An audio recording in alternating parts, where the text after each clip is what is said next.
Si el mundo llegara a su fin a causa de un holocausto nuclear, solo estos gigantes sobrevivirían. Los submarinos con propulsión nuclear. Indestructibles, indetectables, capaces de atacar desde cualquier punto en los océanos del mundo. Esa era la lógica de la Guerra Fría. Esa época terminó, pero su legado letal sigue representando hoy una amenaza aún más peligrosa si cabe.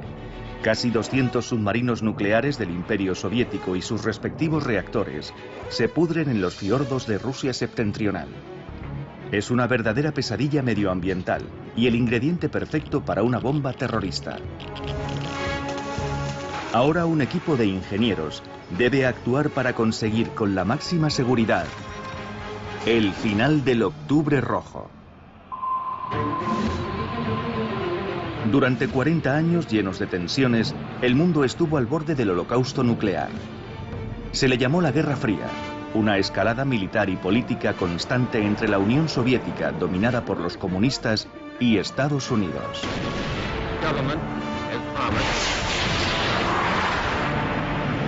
Pero la guerra nuclear no era una amenaza cualquiera. Podía provocar el fin de la civilización humana en cualquier momento.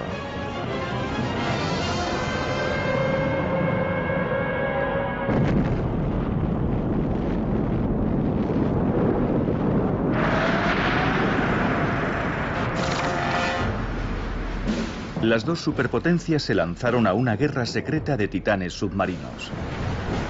Cuanto más grande mejor, sobre todo cuando se trata de submarinos nucleares armados con misiles balísticos, y Rusia cuenta con los más grandes. Con una eslora equivalente a la longitud de 2 campos de fútbol, sus 2 reactores nucleares generan más de 100.000 caballos de potencia. Capaces de permanecer meses sumergidos, cada submarino va armado con más de una docena de misiles nucleares, suficientes para provocar una gran devastación en los Estados Unidos. Pero la vida bajo el agua conlleva más riesgos que el del enemigo. Si el núcleo del reactor del submarino se funde, las posibilidades de sobrevivir son mínimas. En este duelo a muerte, el submarino nuclear es el principal activo estratégico. El sigilo lo es todo, como en el juego del gato y el ratón. Hay que descubrir y eliminar a los submarinos enemigos antes de que ellos te eliminen a ti. En los años 80, en el punto álgido de la Guerra Fría, Estados Unidos y Rusia estaban perfectamente preparados para el día que nadie deseaba que llegara.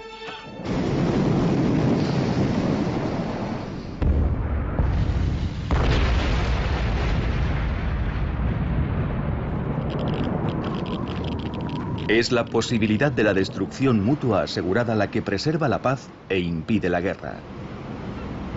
Según la lógica de la Guerra Fría, disponer de semejante capacidad destructora es el mejor seguro para evitar su uso.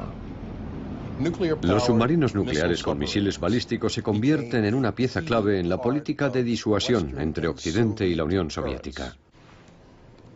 Pocos americanos conocen los submarinos rusos mejor que el historiador naval Norman Polmar. Era imposible encontrar y destruir todos los submarinos nucleares rusos con misiles balísticos. Ninguno de los dos lados podía hacerlo. Así fue como se convirtieron en la reserva estratégica que ambos países denominaban el factor disuasorio. El arsenal nuclear del Imperio Soviético estaba concentrado en el extremo norte, en la península de Kola, una lengua de tierra en el mar de Barents. En ningún otro lugar del planeta existe una concentración mayor de material nuclear, y justo en el centro se encuentra Murmansk, la ciudad más septentrional del mundo, 2 grados al norte del Círculo Polar Ártico, un hervidero de actividad durante la Guerra Fría. En los fiordos del mar de Barents, las aguas cálidas del Atlántico nunca se hielan. Es la guarida perfecta. Anclada aquí en las bases secretas de submarinos nucleares rusos, se encuentra la joya de la Armada, su fuerza nuclear disuasiva.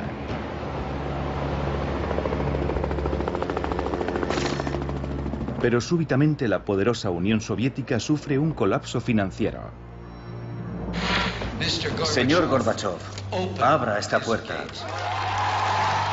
La caída del muro de Berlín marca el final de la Guerra Fría. De repente, con el final de la Guerra Fría y la situación financiera, el ejército necesita financiación desesperadamente. Eso incluía, claro está, a la Armada Soviética, que descubrió repentinamente que no podía mantener a sus buques en servicio, que no podía mantener a sus submarinos en servicio, que no podía mantener a su personal en las cantidades que necesitaban. La Armada, en cierta forma, se desintegró. El caos de los años 90 sigue percibiéndose aquí hoy. Los fiordos árticos, las arterias de la Armada Soviética, están bloqueados por los naufragios, oxidados recordatorios de una era desaparecida hace mucho tiempo. Las antiguas leyendas ahora solo son un lastre medioambiental. Este sigue siendo un lugar envuelto en el secreto, y por buenos motivos. Estos son los reactores de los grandes submarinos nucleares soviéticos, capaces de producir 190 megavatios cada uno, suficientes para propulsar a un submarino de 10.000 toneladas a una velocidad de crucero de 50 millas por hora bajo el agua. Ahora están separados de sus cuerpos, pero siguen siendo peligrosamente radiactivos, una amenaza para el medio ambiente y el ingrediente perfecto para una bomba sucia terrorista. Creo que la magnitud del problema y su propia incapacidad retrasaron años la búsqueda de una solución. En 1990, nadie en la Armada Soviética esperaba que en los años siguientes se empezaran a desarmar 100 submarinos nucleares. No se lo podían imaginar. Así que pasó algún tiempo hasta que comprendimos que teníamos que ayudarles, porque no era solo un problema del pueblo ruso, era un problema mundial. Murmansk, el epicentro de esta pesadilla nuclear, es uno de los lugares más inhóspitos del planeta. Durante el invierno, en la eterna noche ártica, la temperatura llega a alcanzar los 40 grados bajo cero. Este clima tan duro es el principal obstáculo para limpiar el legado nuclear de la Guerra Fría.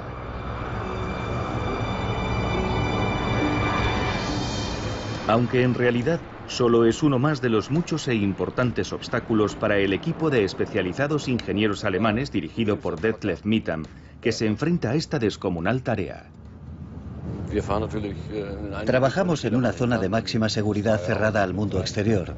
Cuando empezamos nuestro trabajo aquí, ese era un gran problema. Pero creo que hemos conseguido crear el clima de confianza necesario para que los rusos no sospechen que espiamos secretos militares. Al contrario, saben que estamos aquí para hacer nuestro trabajo. El trabajo es desarmar más de 200 submarinos y rompehielos nucleares. Un proyecto multimillonario realizado en gran parte de forma manual. Una fusión de fuerza e inteligencia.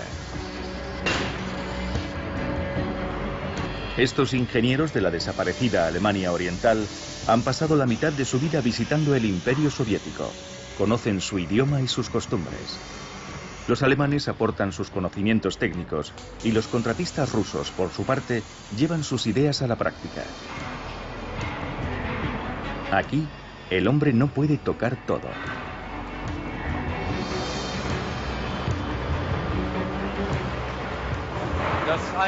Desguazar un submarino nuclear conlleva dos problemas fundamentales. Primero, tenemos que sellar el compartimento del reactor y encontrar una forma de almacenarlo.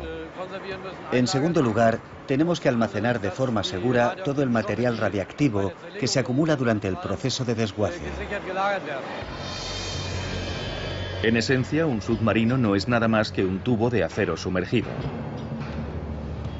Muchas partes pueden ser recicladas, incluso revendidas. Cortar miles de toneladas de acero mediante soldadura solo es un problema de trabajo. Las dimensiones de la tarea no preocupan al equipo de Mittam. Pero hay algo que sí les preocupa, algo invisible para nuestros sentidos, que surge de los compartimentos de este reactor: la radiactividad. Separar el reactor del submarino nuclear no es el verdadero reto. El compartimento está sellado herméticamente e incluso puede flotar. Pero amarrar casi 200 de estos compartimentos de reactores no es la mejor forma de almacenar material radiactivo. ¿Y si hay una fuga o se hunden? O peor aún, ¿y si cayeran en manos de los terroristas? Para Mittam y el mundo entero, el tiempo se acaba. En el apogeo de la Guerra Fría, los submarinos rusos tenían suficientes ojivas nucleares para hacer desaparecer los Estados Unidos. Ahora estos submarinos, los más grandes jamás construidos, solo son chatarra radiactiva. Desguazar un submarino nuclear requiere numerosas y extraordinarias capacidades. Un equipo de ingenieros rusos y alemanes ha aceptado este difícil trabajo. En esta central nuclear del norte de Alemania, junto a la frontera del desaparecido Imperio Comunista, tiene lugar desde 1995 la mayor operación de desarme del mundo.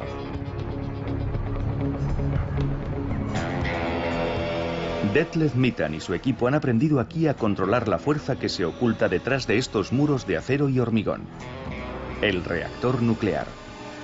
Una fuente de potencia y radiactividad inimaginables.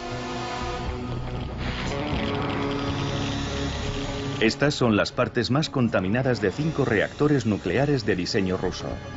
Emiten tanta radiación que tendrán que pasar décadas antes de que puedan ser desmontados. Un trabajo que se extenderá más allá de la vida de Mittan. Nuestra filosofía, tanto aquí como en Rusia, es dejar algo con lo que las futuras generaciones puedan trabajar. El profundo conocimiento de Mittan del diseño de los reactores rusos de la era comunista es un arte en extinción. Debemos resolver el problema ahora. Así, las futuras generaciones podrán terminar en condiciones seguras lo que dejemos.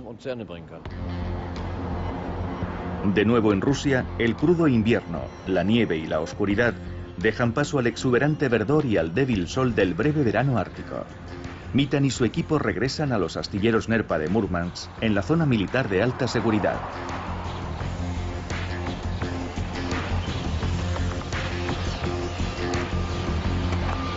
Aquí hay toneladas de trabajo por hacer, literalmente. Esto es un submarino de propulsión nuclear de la clase Victor, construido para cazar y destruir submarinos estadounidenses. Estos dos hombres, Mittan y Rostislav Rinjonok, un ingeniero y colega ruso, son ahora los oficiales al mando. Antes de que puedan iniciarse los trabajos, hay un paso considerado de tan alto secreto que ni siquiera estos dos hombres tienen autorización para presenciarlo. El primer paso realmente delicado es desarmar el submarino y extraer el combustible de los reactores. Eso ya está hecho. A continuación, el equipo trabajará sobre el compartimento del reactor, manipulando grandes cantidades de material radiactivo. El equipo de protección contra la radiación lo controla todo minuciosamente para que no se produzca ninguna fuga. Este submarino tenía 2 cascos resistentes a la presión. Los 2 han sido abiertos, dejando al descubierto la maraña de tuberías de acero y cables de la sección de popa del submarino próxima al reactor. Pero cortar el casco de acero por oxicorte conlleva el riesgo constante de un incendio. Si no es sofocado inmediatamente, las cenizas radiactivas podrían envenenar a los trabajadores. El plan es desguazar el submarino desde ambos lados, avanzando cuidadosamente hacia el centro donde está el compartimento del reactor nuclear. Emite tanta radiación que cortarlo en piezas sería sencillamente un suicidio. La manipulación del núcleo altamente radiactivo de un submarino nuclear es uno de los grandes retos de la ingeniería. Sin lugar a dudas. Es mucho más difícil desarmar un submarino de propulsión nuclear que construirlo. Y la razón es la radiactividad. La radiación en el arranque del reactor nuclear es despreciable comparada con la radiactividad a la que te enfrentas con todos los residuos radiactivos generados durante toda su vida activa. Pero los ingenieros encontraron una inteligente solución. El submarino se desmonta de forma que solo el compartimento que aloja el reactor y los 2 compartimentos adyacentes permanecen. El casco del submarino se transforma así en un contenedor con espacio suficiente para todo el material contaminado. Los mamparos cerrados en los extremos hacen de precinto. Casi 200 submarinos nucleares han sido reducidos a unidades de 3 secciones. En su interior hay aire suficiente para que los reactores de varias toneladas de peso floten. Pero no es una solución a largo plazo. Solo es el primer paso para asegurar los compartimentos en un área pequeña. Los reactores de toda la flota nuclear necesitan un cementerio definitivo. Tendrán que pasar décadas para que la radiactividad disminuya. Cuando se consideran los factores que determinan lo seguro o inseguro que es el proceso de desguace, probablemente lo más seguro es decir que todo depende del espacio disponible, porque necesitas un lugar para almacenar el material. Sin duda alguna, lo más importante son las instalaciones existentes, su grado de seguridad y si están preparadas para guardar material radiactivo. No hay otra alternativa.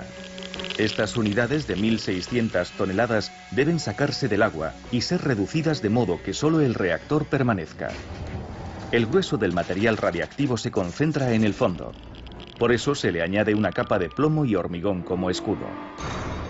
Es todo lo que queda del Octubre Rojo, que se unirá a los demás submarinos en su destino final, situado a 30 kilómetros por mar del astillero.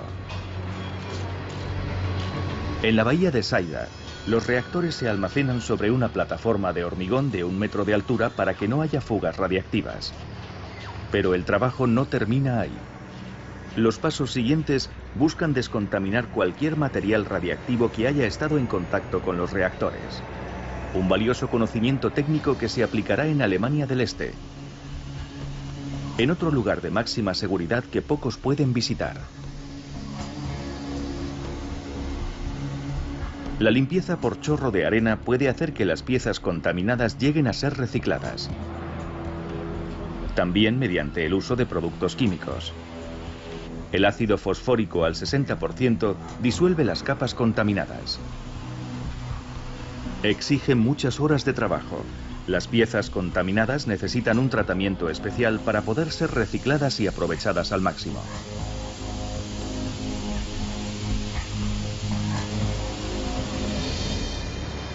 La bahía de Saida se convertirá en el laboratorio forense para los cadáveres radiactivos y en la tumba del Octubre Rojo.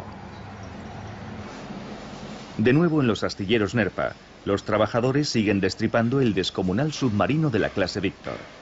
Estos hombres serán los últimos que recordarán su poderío antes de quedar reducido a un enorme montón de chatarra. El submarino es historia. Pocos recordarán su papel, porque incluso muerta, Rusia evita hablar de su flota nuclear. Bueno, los rusos seguramente no nos contarán dónde operaba este submarino o cuál era su misión. Seguramente recorrió los océanos del mundo durante más de 2 décadas. Ahora, su último viaje será al depósito. Esta es la muerte del submarino de la clase Víctor. Pero el historiador naval Norman Polmar ha tenido acceso a documentos clasificados de la Guerra Fría acerca de su nacimiento. Es un submarino nuclear de la clase Víctor que fue parcialmente construido en San Petersburgo, luego Leningrado. Fue botado en un dique seco flotante, cubierto con redes de camuflaje, para que los satélites espía de Estados Unidos no pudieran identificar sus características. El dique seco después fue remolcado hasta la península de Kola, donde fue terminado. Una vez más, es realmente impresionante la forma en la que los soviéticos lo manejaron. La flota atómica rusa está desapareciendo deprisa. En menos de 2 décadas serán desmantelados el último submarino nuclear y su reactor, incluido el reactor del submarino más famoso de Rusia, cuyo accidente hundiría finalmente a toda la Armada Soviética.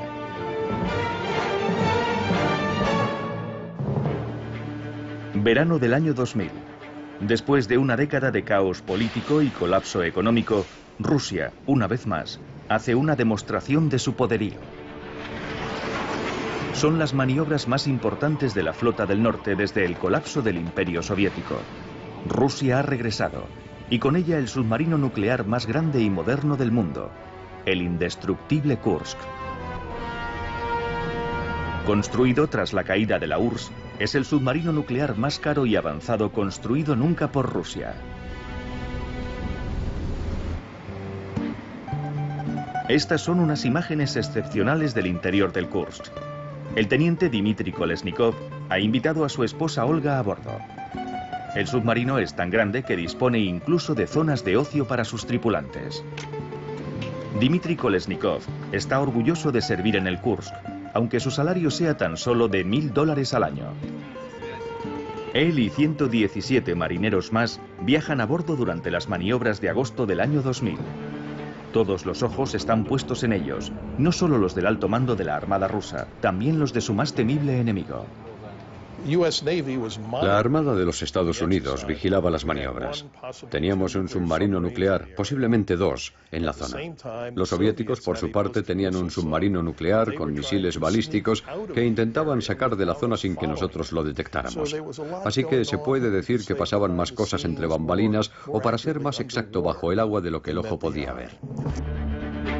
La misión del Kursk era demostrar que podía lanzar sus torpedos con una precisión letal y que destruir un portaaviones estadounidense solo era una cuestión de minutos. Aproximadamente a las 8 horas, los técnicos de la sección de proa del Kursk empiezan a cargar torpedos. El mayor peligro para cualquier submarino son sus propios torpedos, debido a su combustible extremadamente explosivo. El más mínimo error en su manipulación hará que exploten. Lo que ignoraban los marineros del Kursk era que el mantenimiento de los torpedos no había sido el correcto. A las 8:51, la señal de preparados para lanzar torpedos es el último mensaje que sale del Kursk. Hay dos explosiones de tal magnitud que son registradas en Alaska a 5000 kilómetros de distancia. Una auténtica catástrofe que manda al Kursk al fondo del mar de Barents. Lo que inicialmente se había planificado en las maniobras navales como una gran demostración de que la Armada rusa aún seguía en el mapa, de que Rusia seguía siendo una gran potencia política y militar, se convirtió en un auténtico desastre. Sorprendentemente, la Armada rusa no da demasiada importancia a la explosión.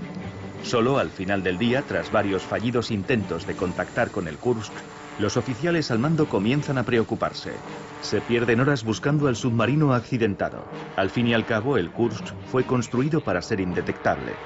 Entonces localizan su eco en aguas poco profundas. El Kursk está a solo 90 metros de profundidad. Los buzos podrían llegar hasta él, pero los equipos de rescate rusos son viejos y mal conservados, por lo que no pueden establecer contacto. Si hay supervivientes, cada minuto cuenta, pero la Armada se niega a admitir la derrota y rechaza tajantemente cualquier ayuda extranjera. Los soviéticos, por lo general, eran capaces de subir a la superficie sus submarinos averiados y de rescatar a la mayoría de la tripulación. La principal excepción fue el Kursk, debido al tipo de accidente que tuvo. Un torpedo explotó volando completamente la sección de proa del submarino.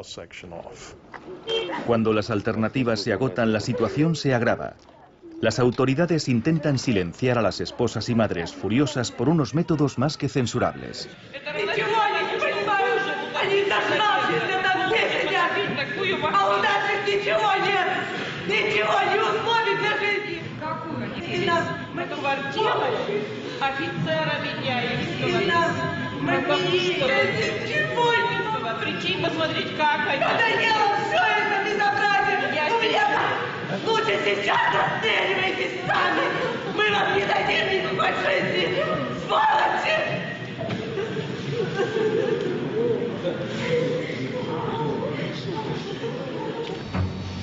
El presidente se ve obligado a intervenir. El ejército ruso sigue dividido acerca de aceptar o no la ayuda extranjera. La crisis amenaza la joven presidencia de Vladimir Putin. Se rumorea que algunos marineros siguen con vida. Putin decide entonces aceptar ayuda del exterior. Casi una semana después de la desaparición del Kursk, los buzos de Noruega consiguen llegar hasta el submarino. Todos quedan impresionados por el alcance de los daños. La sección de proa está destruida. Pero en la sección de popa apenas hay daños. Aún podrían quedar marineros vivos. Quizás sean incluso lo bastante fuertes para responder.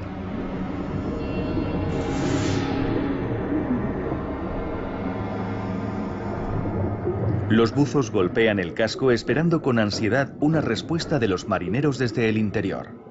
El teniente Dmitry Kolesnikov y otros 23 marineros sobrevivieron de hecho a la explosión inicial. Lo sabemos porque dejó un mensaje en el que decía que sus esperanzas eran mínimas. Los marineros seguían vivos al menos 24 horas después de la explosión y probablemente tiempo después, pero cuando los buzos contactan con el Kursk solo encuentran silencio. Dmitry Kolesnikov, junto a 117 marineros, habían muerto. Cuando se abre la escotilla de emergencia, una última burbuja de aire pone fin a toda esperanza.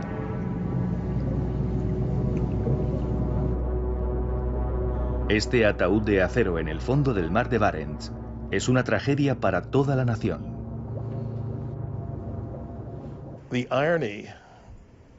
La ironía de la pérdida del Kursk durante unas importantes maniobras navales es que la Armada rusa pretendía demostrar que el poderío militar ruso seguía intacto.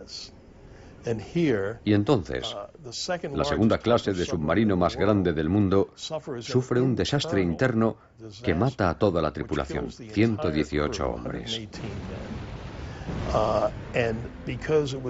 Cuando el submarino se hundió, aún había marineros con vida en la sección de proa.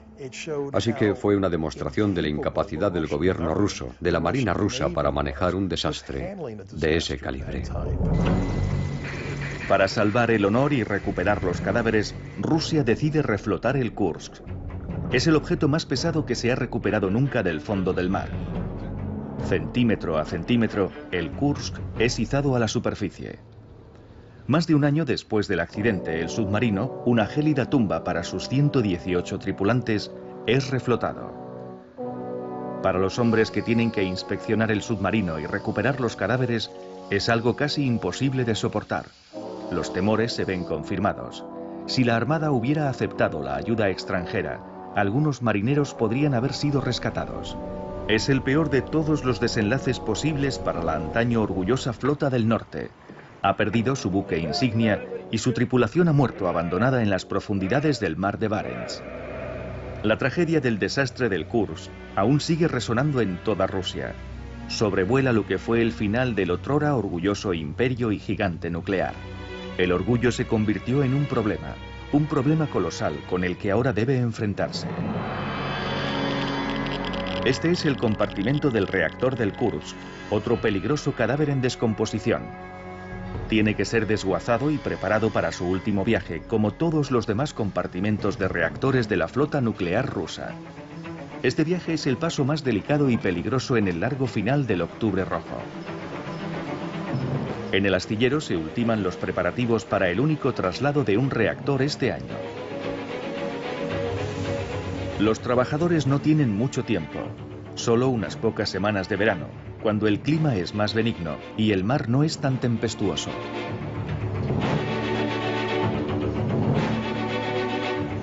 Solo un dique seco puede transportar un cargamento tan precario a través de los fiordos del Alto Ártico. Los astilleros Nerpa, donde los submarinos se desmantelan, están a 30 kilómetros del depósito de almacenamiento de Saida. Es una ruta peligrosa, plagada de instalaciones militares secretas. Es crucial que el mar esté en calma. Si el dique se hunde, estas aguas quedarán contaminadas para siempre con residuos altamente radiactivos. Cualquier cambio en las condiciones meteorológicas es una invitación al desastre.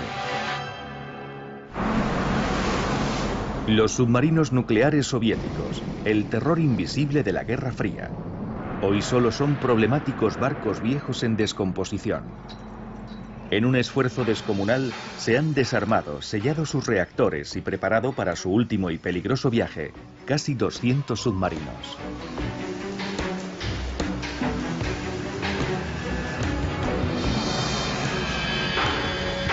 La mayoría de los submarinos atómicos rusos han quedado reducidos a esto, la unidad que aloja el reactor altamente radiactivo. Los obreros de los astilleros Nerpa en Murmansk, Rusia, se preparan para una tarea extremadamente peligrosa: transportar los reactores por mar hasta el lugar situado a 30 kilómetros, donde descansarán para siempre. Este dique seco trasladará 7 reactores a la vez. Ha sido necesario todo un año para sellar y asegurar los reactores para su último viaje. Estos pesados reactores nucleares no son una carga normal. Su radiactividad limita el tiempo que los humanos pueden permanecer sin peligro cerca de ellos. La cubierta exterior de acero de los reactores tiene 8 centímetros de espesor. El peso total de cada reactor es de 1.600 toneladas, el equivalente a 4 aviones Jumbo juntos. Moverlos es una tarea casi imposible. En ocasiones, hasta las máquinas hidráulicas más potentes fallan.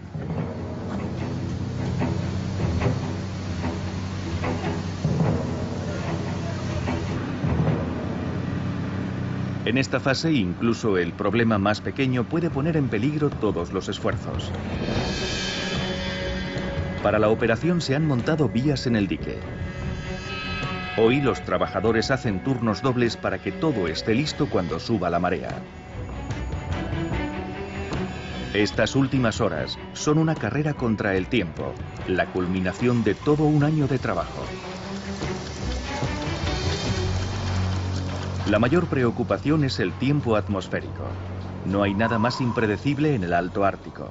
Es el factor determinante para los responsables de la toma de decisiones, Detlef Mittan y su colega ruso, el ingeniero Lada Gatyuchenko. Ninguno de los dos puede ignorar la dura realidad. Las condiciones meteorológicas empiezan a jugar en su contra. Hoy hemos visto lo rápido que puede cambiar aquí el tiempo atmosférico. Sopla un fuerte viento y eso es un gran riesgo para la operación. Solo puede realizarse con cierta fuerza del viento. Ha llegado el momento crítico. Si el viento no amaina, la operación no podrá realizarse hoy. Como se puede ver, hay una amplia zona del dique expuesta al viento. Eso y el oleaje fuera de los fiordos impiden transportar el dique con seguridad. Un desastre. También ha empezado a llover. Pero los trabajadores no se detienen y terminan su labor con la esperanza de que el tiempo mejore. Debajo de cada reactor colocan 3 enormes soportes para impedir que se desplacen.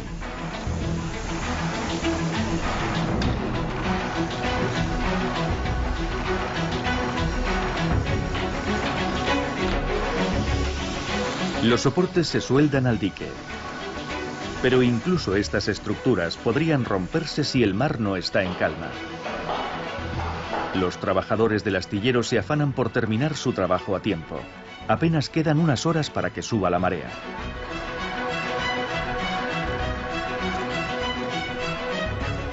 Pero el viento sigue sin amainar y el cielo no se ha despejado.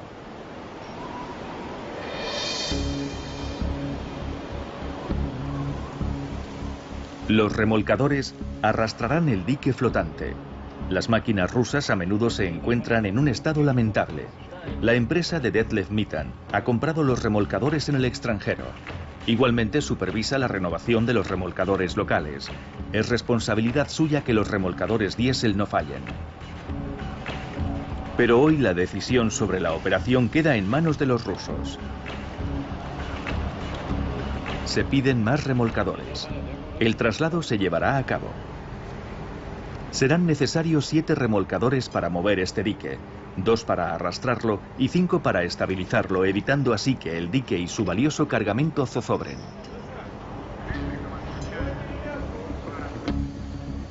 Esta es la última oportunidad para que los contratistas de los astilleros NERPA entreguen los reactores perfectamente sellados y preparados para su almacenamiento.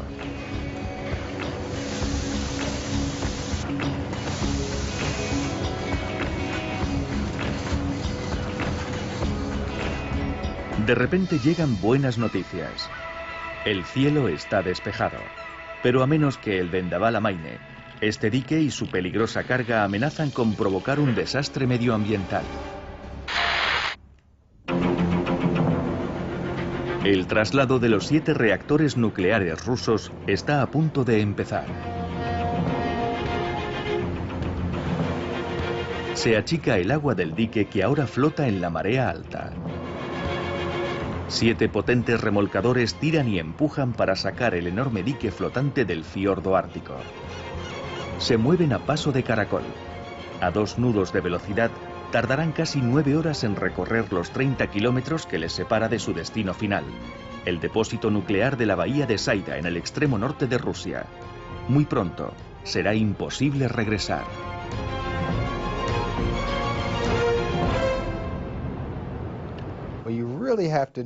Realmente tienes que saber lo que haces cuando trabajas con un reactor nuclear, más si cabe cuando son varios y tienes que transportarlos por mar. Sin duda, es una proeza de la ingeniería. Es una de esas cosas en las que, cuando todo sale bien, puedes respirar aliviado. Pero si sale mal, las consecuencias, por supuesto, podrían ser muy graves. Aunque quisieras decir, bueno, vamos a intentar recuperarlo del fondo. La verdad, no sería tan fácil sacar un reactor del fondo del mar. Pero finalmente todo les sonríe. El sol brilla y el mar en calma promete un viaje seguro para los reactores.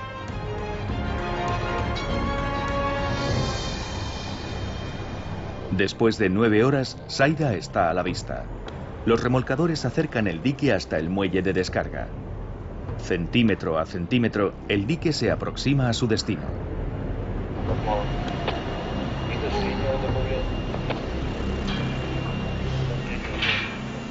El dique está seguro, pero su carga no.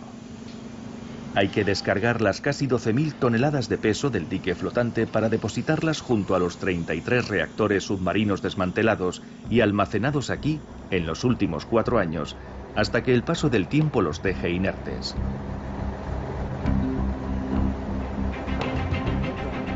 Estos 2 hombres dirigirán el último paso, eligiendo el lugar exacto donde descansarán definitivamente. 1.600 toneladas no son algo que se pueda mover 2 veces. Vazgen Barsumyan, un veterano oficial de submarinos, es el director del depósito de Saida. Entre todos estos reactores hay 2 que Vazgen conoce muy bien, los que propulsaban el submarino en el que él sirvió. Si no recuerdo mal, fue en 1982. Era un buen submarino, muy fiable. Era el mejor submarino en el que había servido nunca. El tiempo que estuve destinado en él, no hubo ningún problema serio. El antiguo oficial de la Armada considera un deber lograr que descansen en un lugar seguro los que antaño fueron una amenaza para el mundo occidental. Los gigantes de la Guerra Fría, ahora varados sobre profundos cimientos de hormigón en el remoto Ártico.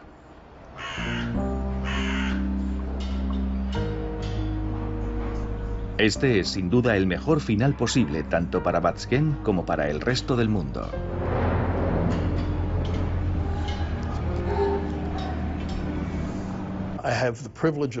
Tengo el privilegio de conocer a varios oficiales soviéticos de submarinos, hoy retirados, a varios ingenieros soviéticos, diseñadores de submarinos, ahora rusos, y todos ellos son personas con un gran talento y entregadas a su trabajo, y realmente buenas personas.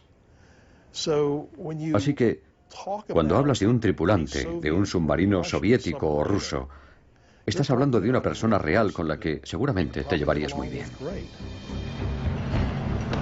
Debido a la complejidad del desmantelamiento de un submarino nuclear, los reactores solo llegan a Saida una vez al año. Se necesitará el resto de las carreras de estos hombres para desmantelar por completo a la antaño poderosa flota rusa del norte. De hecho, la larga historia del Octubre Rojo no terminará hasta dentro de 70 años más. Solo entonces los niveles de radiactividad se habrán reducido lo suficiente para que los reactores puedan ser abiertos, manipulados y desarmados completamente, como un legado para las generaciones futuras. Pero, ¿resistirán los contenedores tanto tiempo?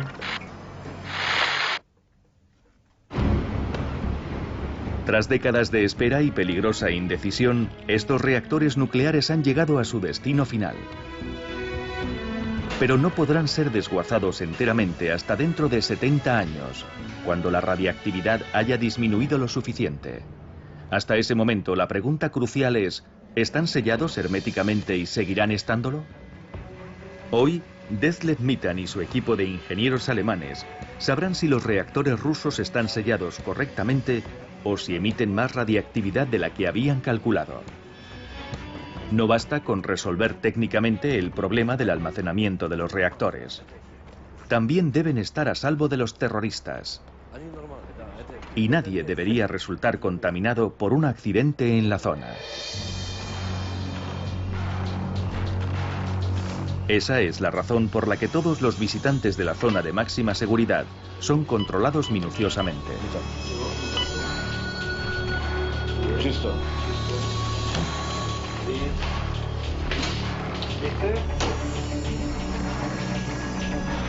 Un dosímetro registrará la carga radiactiva acumulada en el cuerpo de Mitan mientras permanezca dentro del depósito nuclear.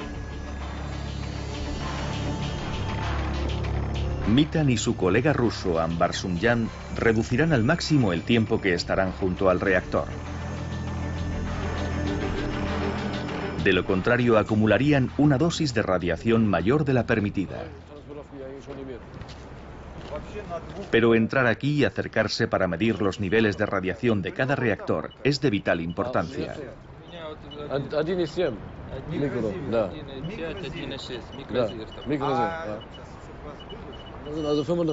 Aquí tenemos 35 microsievert por hora. Esa es una cantidad ligeramente por debajo del nivel máximo permitido. Eso significa que las unidades están perfectamente selladas. Aún así, deberíamos salir de aquí ya. No debemos exponernos innecesariamente a este nivel de radiactividad.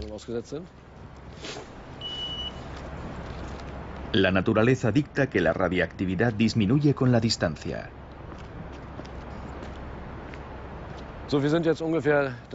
Aquí, a unos 30 metros de distancia de los reactores, tenemos 170 nanosievert por hora. Solo es algo superior al nivel de radiactividad natural. Obtendría los mismos resultados en casi cualquier lugar de Europa, incluso sin reactores. De hecho, encontraría este nivel de radiación en cualquier centro urbano. Los reactores están sellados. Si su mantenimiento es el correcto, seguirán herméticamente sellados un siglo más, cuando una futura generación terminará este trabajo. Pero puede que entonces se pregunten por qué se realizaron tantos esfuerzos para construir estos submarinos nucleares. Creo que los misiles submarinos de las dos partes desempeñaron un papel clave preservando la paz a través de la disuasión, ya que ninguna de las dos partes podía arriesgarse a iniciar una guerra nuclear o provocar a la otra hasta el punto de que estallara una guerra nuclear. Estos gigantes de la Guerra Fría, capaces de destruir el mundo en segundos, ahora necesitarán décadas para ser destruidos.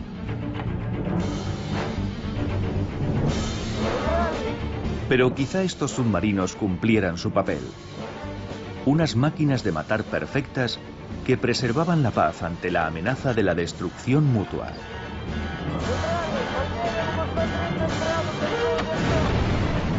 Así fue la Guerra Fría. Hoy, con suerte, solo es un monumento que sugiere que la amenaza nuclear del Octubre Rojo fue una mera cuestión práctica.